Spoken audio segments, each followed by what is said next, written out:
smile, the most interesting girl I'd seen in a while.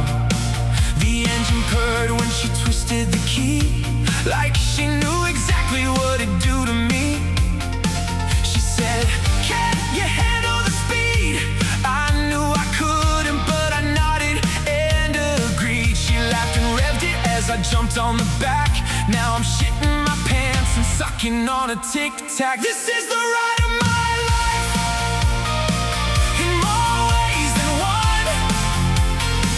I'm handling her curves with the loaded gun.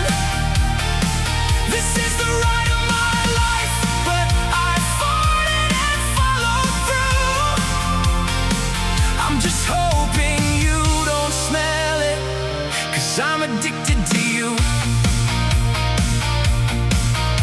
She leaned on the handlebars, flashing her arse in my face. I screamed, "Look out," as she nearly hit two guys in a foot race. She said, "How's the ride?" I said, "It's great," but thought, how will I hide the fact that I've just shit my pants? It's running down my leg like 1,000 ants.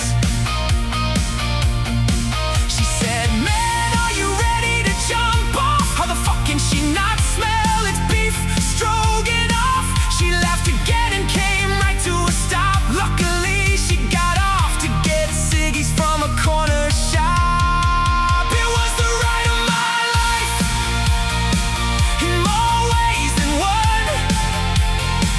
Now I'm hiding in a bush, but I had so much fun.